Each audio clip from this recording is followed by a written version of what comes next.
Good morning, everybody. Good morning, good morning. This is Stephen Hudson, otherwise known as the Cranky Canuck. I'm here with my really good friend, Paul O'Flaherty, who's known as Paul O'Flaherty just about everywhere. Well, actually, that's what he's known as everywhere. This is the GeekD podcast. We are back for a second week in a row for our Is this an achievement for you? What's that?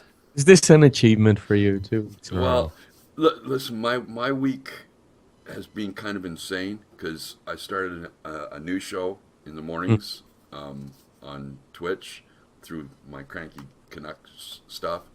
So, like, I've got the morning show, then I got the late night show, and then during the day, I've got miscellaneous other shows that I'm going to be doing or will be doing, and it's just busy as all fuck.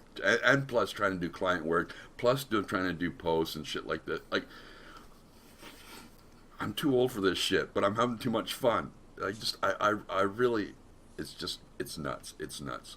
But anyway, how are you doing, Paul? Good. Like yourself, busy. We got the baby coming in 14 days. So. God, man. Building up for that, and my family are coming in from Ireland for that, and we got a new business launching, and I'm hinting at that for the past months anyway. But that's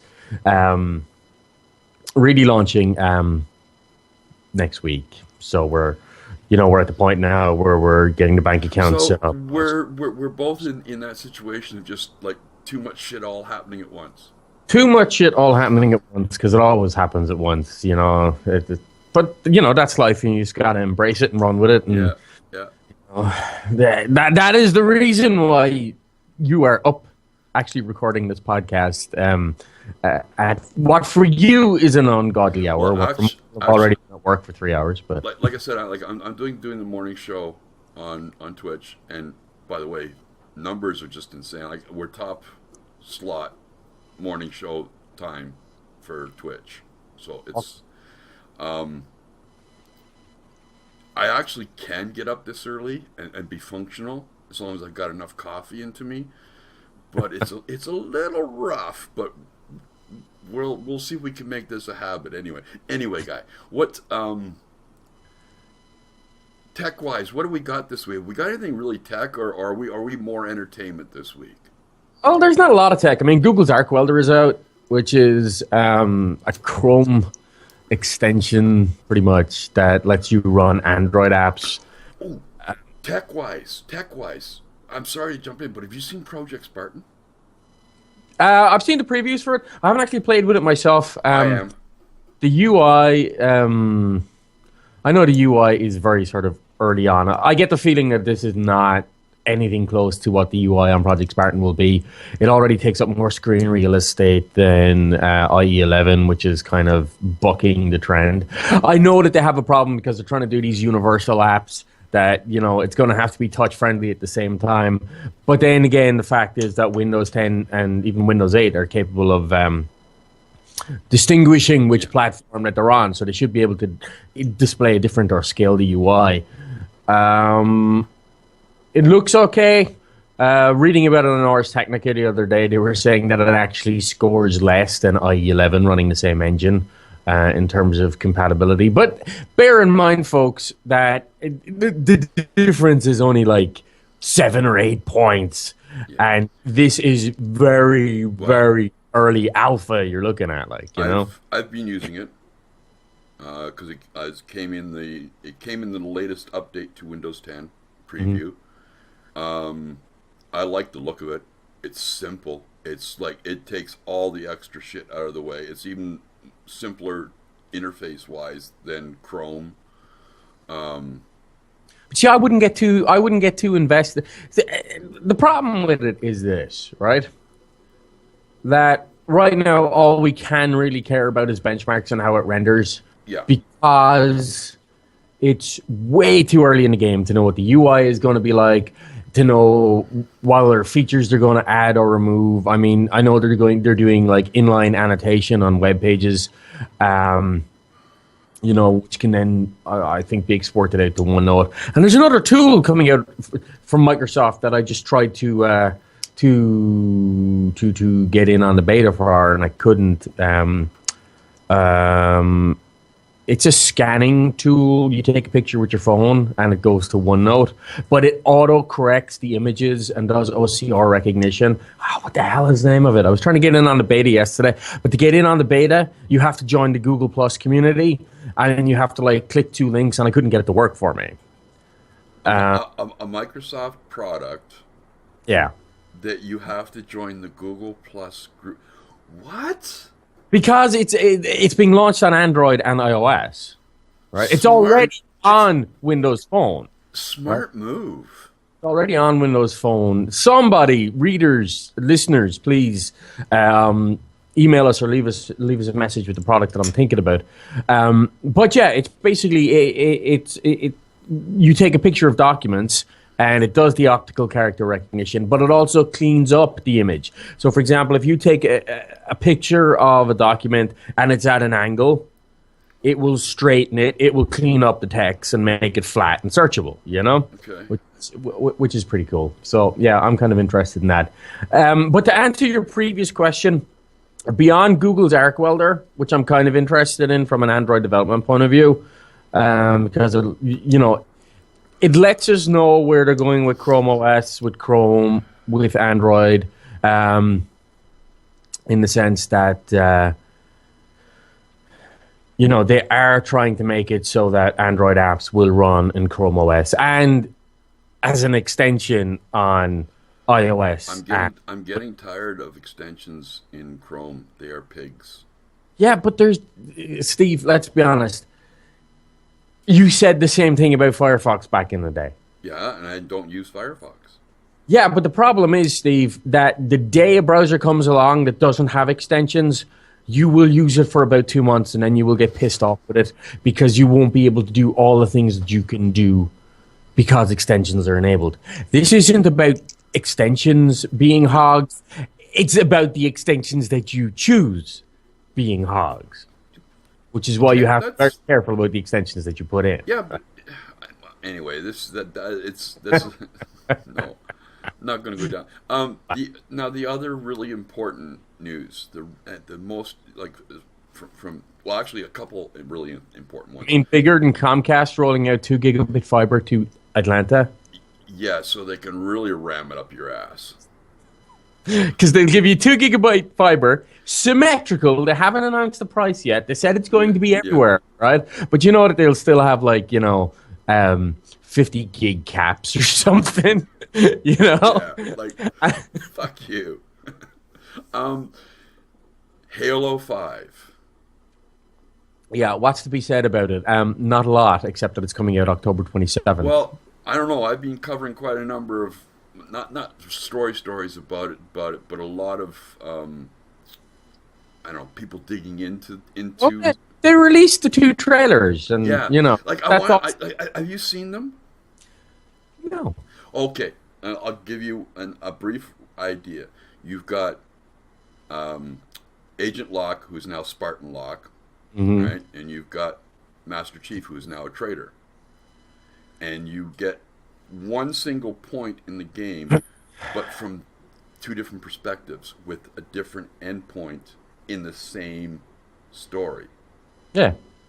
And it's like, I'm kind of curious. Like, I know you've been a Halo fan from day one. Dude, I pre-ordered this. Yeah, I know. Last year, when they announced it might be coming. What I'm curious about is as such a dedicated Halo fan, what do you think of what they're doing with the story? Like with Master Chief being a traitor? But look, they do this in a lot of story arcs across a lot of things. Eventually, the hero, somebody wants to take him down, or for some reason the hero is cast as the bad guy, so the hero has to redeem himself and prove himself not to be. They're not going to ever make Master Chief out to be really the bad guy. You know what I mean? Yeah. you know, it's kind of an expected story arc at some point that, you know. But I did see footage somewhere. I'm kind of surprised that in all the previous Halo games you could understand the speech of the Covenant. Yeah. But apparently, maybe I'm getting this wrong, but I was watching a Funhouse podcast the other day, I think, and they were playing the Halo 5. I think it was they were playing the Halo 5 beta. And they were saying you couldn't understand the speech in the Covenant because they're a different sect of the Covenant. Interesting. I don't know. No. Anyway, you know what? Doctor Who. Oh, don't get me fucking started. Doctor Who, man. We've got some Doctor Who news. Oh. Right. Okay. Well, so not news, but let's start. Arya Stark. No. First, most important. BBC is celebrating 10 years of the new Doctor Who by putting it on BitTorrent. Yeah, but that title is very fucking misleading. All right. So let me just say that every episode of Doctor Who ever is available on BitTorrent, not legally. Yeah. Right. But they've partnered up with BitTorrent to release some bundles. For $12, you can grab a BitTorrent bundle that is 10 episodes. It's 9 regular episodes and a 2-part special. And for no cost, there's a short video about the last 10 years of Doctor Who, which is hosted by Peter Capaldi, who is the current Doctor. So really, this isn't anything more other than you can buy 10 episodes of Doctor Who for $12 from BitTorrent. Sorry, not. This isn't innovative. This isn't awesome. This is just you now have another place to buy 12 random episodes from the last 8 years of. But you mean they're random? I'm sorry. I just saw the title and it was like, oh, Paul's gonna like this because he's a Doctor Who idiot. I mean, fan. Fuck you too. So Macy Wood is apparently going to appear in next season of Doctor Who, which is currently being filmed. That's okay. She's Arya. She plays the character Arya Stark in Game of Thrones. She's a bit of a badass little girl, slightly demented. She's pretty badass in real life too. Like she's a pretty cool kid. But they haven't said what she's going to be doing. Yeah. And said why she's there. She's clearly not going to be a companion, or maybe if she is, she's only going to be a very temporary companion. So there's not much to report there except that she's going to be on the show. Yeah. Well, other than that, what did they? I think one of the ones I saw that she was going to be challenging the Doctor in ways that were unexpected, and probably his toughest challenges to date.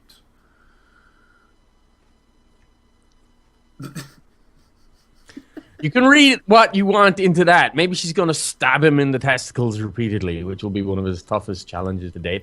Maybe she's going to be evil. Maybe she's just going to be a companion that is really, really hard to control. I don't know. Really, who put this shit in the show notes? Doctor Who, the soldier stories?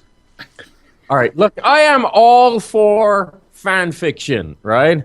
And I am all done for fan movies and fan flicks. When I used to run the Geek is Awesome website, I used to post a lot of them because there's some really good shit out there. But whoever, look, my hat goes off to the guys at Ballyhoo Creative for trying to do a new sort of take on Doctor Who. This is supposed to be a 6-episode fan series following the adventures of a Time Lord known as the Soldier.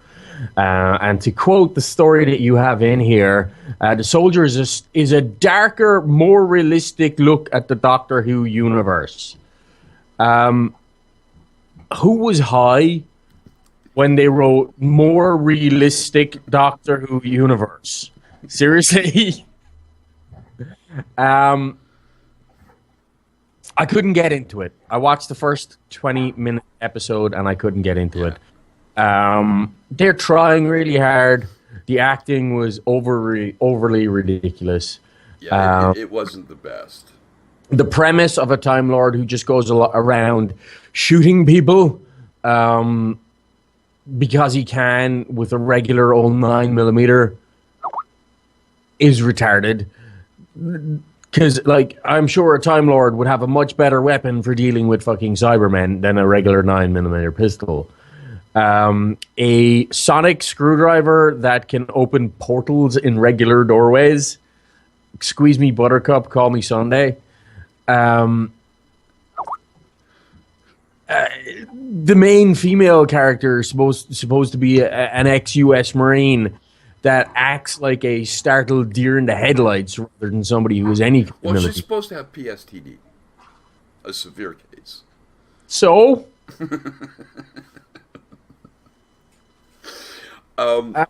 you know, I'm being overly critical, I think, but Because you're a Doctor Who fan. well, not just because I'm a Doctor Who fan, but I can put the bad acting aside if they paid a bit more attention to detail, right? Yes. But when they're supposed to be in a doctor's office, and the doctor's office has regular house furniture, and, you know, we're supposed to believe that the receptionist works all day on a laptop that isn't even plugged in, right? It's just there on a table, you know? And when they go into his TARDIS, and his TARDIS console is made from a slinky and an upside down compact keyboard, and what I'm very sure is either a mini beer keg or half a beer keg with like some sort of plastic liner wrapped around the top. They tried really hard, and then there's just these things that just jump out way too much that I'm like, you know, dude, 20 more minutes of attention to detail and you would have been so much better.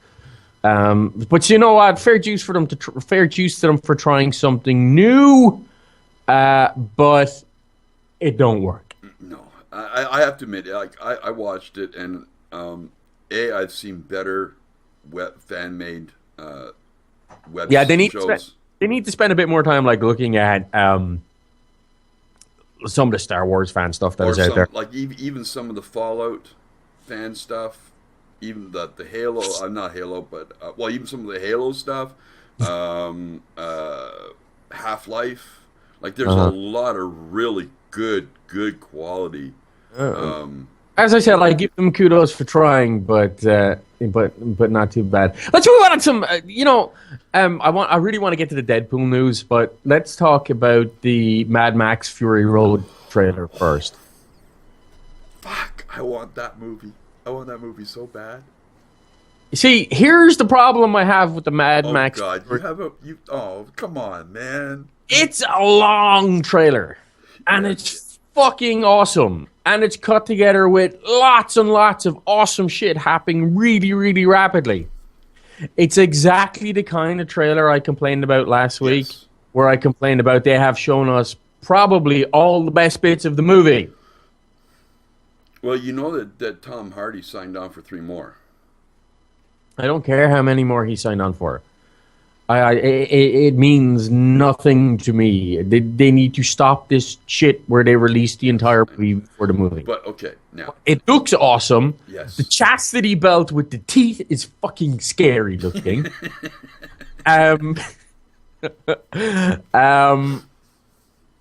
You know, it looks good. Lots of explosions. It's going to be a very high octane movie. I am just really, really, really afraid that given the length of the trailer, we have seen every good explosion and action sequence before. You know what? I honestly, don't ask me why, but for some reason, I don't think we have. I think we are going to see one mother of a movie. I've been looking forward to this movie. They started, pimping it, 2 years ago? Well, sort of. They released a couple, stills and Stills.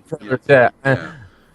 So I've been looking forward to this for a while, and it'll be a good movie regardless. I just really don't like the current trend of advertising things. Given the one of the other movies that got released this week was Fast and Furious 7, which is getting a lot of really good words written about it. But apparently, Helen Mirren, is that how you pronounce her last name? Mirren? Sure. She's one badass lady. I like her. But she wants to be in Fast and Furious 8. Well, she did well in Red and Red 2, even if Red 2 wasn't a particularly good movie, as an assassin. Yeah. Um, and apparently she can drive. If they can work it into the story, then why the fuck not? I mean, they've had every other actor in Fast and Furious movies. Kurt Russell is in 7, but he's going to be the center point of 8, which is going to be set in New York. Now, if anybody can catch the kind of homage that's being paid here, Kurt Russell, New York. I know. Escape from LA, Escape from New York. Yeah. So I would love to see her in a Fast. I think she would be awesome. I really do. I do, but I'm also starting to think that maybe the Fast and Furious movies have run their course. 8 should be the last one. It's like a TV series. Yes. For the vast majority, not for all, but for the vast majority of TV series, once you've hit 8 or 9, it's time to hang up your hat. Yeah, it's very rare that you can go past that. Like as far as I'm concerned, in a lot of cases, I think 5 seasons, really. Except for rare occasions, and I have, because really I'm lucky if not my attention span, but not my interest span, but it's kind of a combination of all those things. At some point, it's like Orphan Black. I love Orphan Black. I was one of the highest, I just love that series, but due to time constraints or I'm not liking where the plot's going or whatever, it's there now. I still love it. I still think it's a great series. I think Tatiana is just amazing actress. But I think at some point you have to say enough with this. You do. I mean, you have to know when to leave on a high note. You know what I mean? Rather than dragging it out. But the problem is that, they still have higher viewerships or whatever, so they drag these things out until they die in the name of the almighty dollar, rather than the piece of, I suppose, art or storytelling that it previously was. They don't usually always leave on a good note either. Like at some point. Huh? Well, I mean, what X-Files didn't leave on a good note. You know what I mean? It should have stopped when Duchovny was gone, but it didn't. They brought in the Terminator, the T-1000, Robert Patrick. Yeah. Right? And now it's coming back, and it's coming back with Duchovny, but, And the Cigarette Man. And the Cigarette Man, and the guy who played Walter Skinner. Yeah. What do you think about that? It's why he died. Huh? I thought he did too. Didn't the Cigarette Man die in X-Files? So how the hell are they bringing that again? I thought he died in real life. It's sci-fi. I thought he died in real life too, but there'll be a way. What do you think about this idea of a 6-part miniseries? Is this to test the waters? I think it might be. It might be like what they did with Red Dwarf. After 10 years of Red Dwarf being away, they did Red Dwarf Back to Earth, which was like a 3 or 4 episode miniseries, and they were mini episodes just to test the waters, and then they brought back a final season. So it might be the same thing, or it could just be that they realize that there's probably enough nostalgia to make a miniseries profitable, but there's not enough nostalgia to go forward with an entire sort of bring you season after season after season. So we'll see how that goes. Speaking of bringing things back, really, Paramount, Transformers. Yeah, there's two pieces of what the fuck shit we got to talk about this week. One is this. This is like, why are they want to copy the success of the Marvel universe. The Marvel Cinematic Universe. They want to do the same thing with the Transformers. Number one, Transformers is done. I'm sorry, it's just done. I don't think you can reboot this thing again in any shape, way, or form. I just don't. I think it's Bay's done enough damage. Yes, yeah. Because the thing is, they went, perhaps looking back, while they were interesting CGI movies, I think they went over the top, and the story arcs were too incoherent, and they jumped the shark in fucking 2 or 3 with this old fucking Transformer dude. You know what I mean? Yeah. They jumped the shark on the series already. If they're going to Marvelize the Transformers universe, they are going to need to take a lot of cues from the original cartoon series. Yes. Yeah. And they're going to need to tone it down, make them more relatable, make them... You know what I mean? Oh, yeah. I know. I agree. Right now, they're not relatable, No. And it's really hard to get invested in the characters when they're not relatable. They spend a lot of time in the Bay movies trying to make the human characters with the Transformers relatable. They fucked that up, of course, by choosing Megan Fox and what's his name?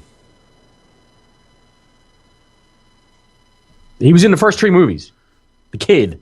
Oh. Even though he's not a kid. I don't know. I can't think of it right now. Honestly, I can't think of it. I'm lost. Shia LaBeouf. Yeah, there we go. Yes. And then, of course, let's bring Marky fucking Mark in. Yeah. Really? It's just like bad. If they're going to Marvelize the Transformers universe, they need to make it a much bigger universe than just Transformers, and they need to ground it. Because these movies were not grounded in any way, shape, or form. They had no sort of relatable characters on the Transformers side, and they're going to need to fix all those problems and not rely on so much lens flare and explosions. Now, the other one that came out, and this actually hit on April 1st, and I thought this was a gag. But Arrow Stephen Arnell. No, not doing it. Don't do it. Can't do it. That's just going to fuck up. Look, no mind the fact that the first Teenage Mutant, that the last Ninja Turtles movie was absolute, utter shite. That they don't look like the Ninja Turtles. They don't talk like the Ninja Turtles. They don't act like the Ninja Turtles. They're CGI blobs. Let's not make a second movie, and let's not have him playing the relatively iconic nutjob Casey Jones. You're pretty emphatic about that. Casey Jones was awesome, man. He was slightly nuts. He went around with a Jason mask and a hockey stick, beating the crap out of criminals. I mean, and the guy who plays Arrow just doesn't have the... I don't think he has the personality. Yeah, first off, we don't need a second Teenage Mutant Ninja Turtles. Okay, we just don't. Now that is enough to end the conversation right there. But they made $190 million domestically on that movie. Yeah, but that's because all of the Ninja Turtle fans were like, "Well, I'm going to have to go see it just to see how bad this is." We can't wait for BitTorrent. It's like we gotta. That's illegal. We're gonna have to pay to see it just to see how bad it is because the kids want to go, but not even the kids are gonna want to go to the second one. Now our Deadpool stuff this week. Oh, we got a lot of Deadpool news this week. You gotta hand it to Ryan Reynolds. Like the interview with Mario Lopez was funny as shit, actually. Well, I'm not going to hand it to Ryan Reynolds as much as I'm going to hand it to whoever decided to script that. Yes. Because that was awesomely done. I remember seeing it for the first time, and like, if you haven't seen it yet, spoilers, fuck you, too late. Well, exactly, that's what happens. It's fuck you, Slater. But I was watching the first time I watched it, and like you've got Mario Lopez and his stupid looking face, talking and Saved by the Bell. Saved by the Bell, yeah, yeah. You see Deadpool walk behind him one way, and then back the other way, but he's carrying an old television like he's stealing it, right? And then bang, done, dinner, Kill him. Awesome. And you know why he killed him? Because, he was interviewing Ryan Reynolds and he suggested that Deadpool should be a PG-13 family movie. Fuck you, Slater. Fuck you, Slater. He's not going to hurt you anymore, Jesse. Fucking awesome. That was also, but that wasn't, you know what? That wasn't the best Deadpool thing this week, right? It was the first look at the Deadpool costume with Ryan Reynolds, which was recreating the Burt Reynolds Playboy, or not a Playgirl or whatever it was, centerfold from the 60s.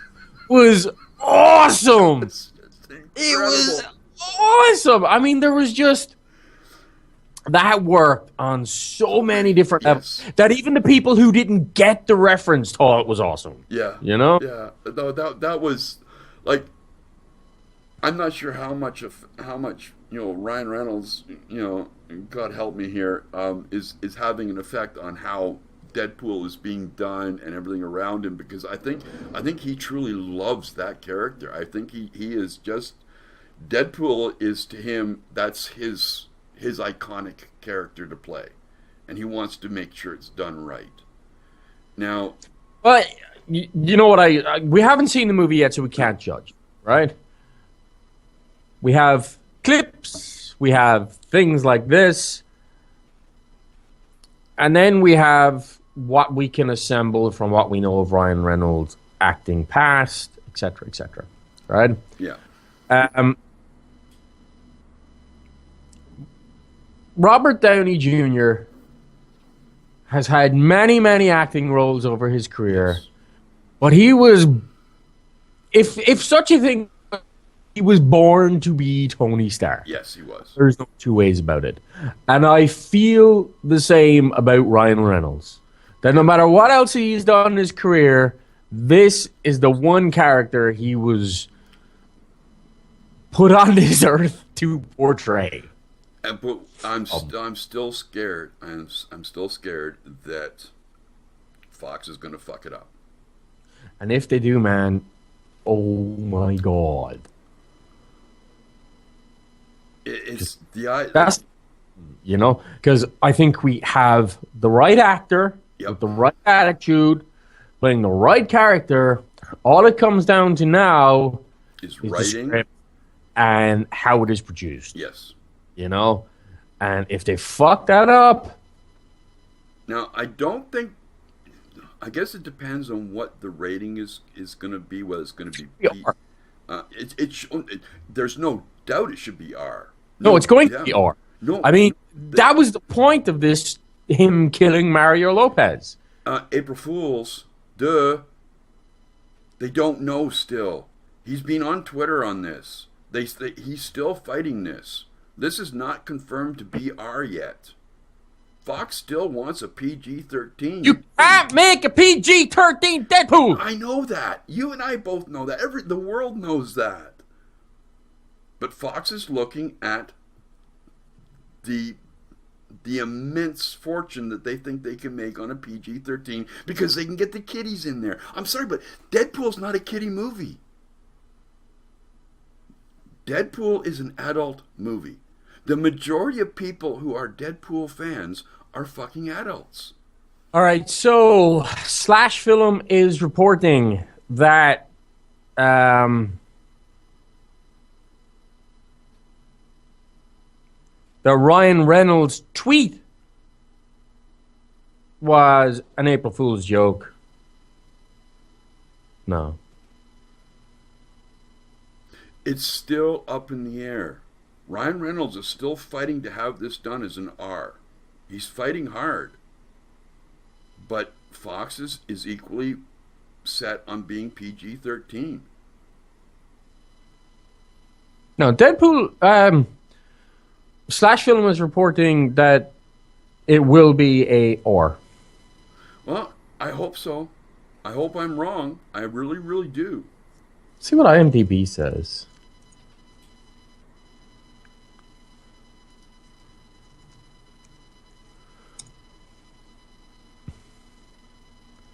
Bum, bum, bum, bum.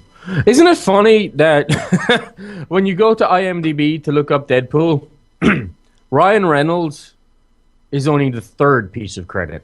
Ed Skrein and Marina Baccarin are first and second. What are they, the writers? No, Marina Baccarin is from Firefly. Oh, yeah. Okay, yeah.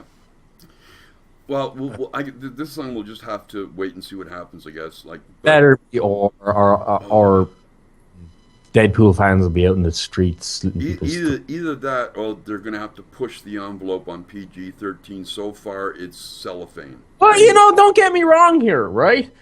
That is what PG-13 was originally designed for. Yes. Right? But all it has done is make PG baby-friendly and PG-13 this fucking pablum ridiculous rating. You know what I mean? But it was originally designed to take... Now, bear in mind that back in the day, PG movies had blood, violence, tits, ass, full frontal fucking nudity. That was a PG. Because it meant parental guidance. Yeah, and PG-13 was supposed to bring it even further. Yeah. But not to R, which was supposed to be, explicit. It's in something. No, not in. That's fucking beyond that. But it was supposed to push the envelope to get rid of, so you could separate it out. And what has it done? All it's done is produced this marketing category where we can make adult movies without blood, tits, cursing, or anything like that. It doesn't work. Let's move on. No, yeah, we got to, we've got to pull this one to a close, dude. Like, I know we've used up the time, man. We really have. And I got like maybe 10 minutes to get ready for other shit. So you got any final good stuff to share? Not really. I think we've kind of covered all of the interesting news that came out this week. Yeah, really. I think we've done a good job. Let's see. I've been trying to play the new Call of Duty map pack and the new Zombies map in Advanced Warfare. I haven't actually gotten to play it much because my son has decided that, now is the time that I'm going to go through a phase where I don't sleep. Therefore, Daddy doesn't get to sleep. But Daddy can't do anything like, be on Xbox or anything because he's got to mind the kid.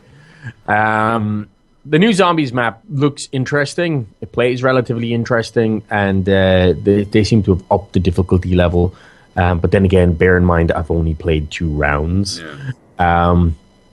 I did play some of the new maps. Some of the grapple maps are kind of interesting. You're now like running around, shooting people like you usually do. There's a lot of more verticality in Call of Duty Advanced Warfare because everybody's wearing exosuits so they can jump really high. But now you've got these grapple maps where you have a grappling hook on your arm and you can use that to go even like higher and fly around the place. And it reminds me a lot of some of the old Star Wars games back in the day, like was it Jedi Knight? Was it the multiplayer in Jedi Knight or something like that? Anyway, they had grappling hook and couldn't really get into that side of it, to be honest. But the new maps are interesting enough. Other than that, I don't think that there's been a lot going on. I think we've had a fairly full list of stuff in the show notes this week. Yeah, I think next week we'll be going because we'll be coming near the end of things like the Arrow and the Flash and Agents of S.H.I.E.L.D. So that'll be some interesting discussion.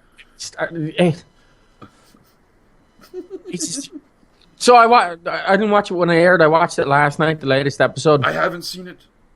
I haven't seen it yet. I've got them sitting here to watch this weekend. I am, I am this far from being like, why? Why am I even bothering when next week? Okay, well, Why did you pay a lot of money to have James Edward Olmos come on the show and then give him this shitty character? All right. Well, we will be talking about that next week, folks. But for now, thank you very much for being here, Paul. We can keep this tight and short. And This is my Friday break thing. Friday, Yeah. Friday break. We're exactly at 40 minutes where you wanted to be. Yes. So, but on that note, folks, thank you very much for joining us. Hopefully, we will see you next week. You enjoy this show. We'll see you then. And from that point, another one, and another one, and another one. So, hey, we're on a roll here. Getting out of bed in the morning. I'm up, aren't I? I'm looking presentable, aren't I? Now? But on that note, thank you very much, everybody. We will see you next week. But until then, remember. Oh. We're on SoundCloud now. Oh, you can listen to this podcast on SoundCloud, and I know Stephen's getting it back on iTunes. Yes. Look for us there and SoundCloud. Just look for me on SoundCloud, or just search for Geek Dimensions. It's actually a playlist on my profile. So okay, yeah. So don't forget that, folks. If you want the audio only, SoundCloud, it'll be coming back to iTunes. I wouldn't want to look at us either. No, and direct download from the page, as well as this gorgeous looking, which will be changing for next week. But until then, everybody, remember, keep it geek.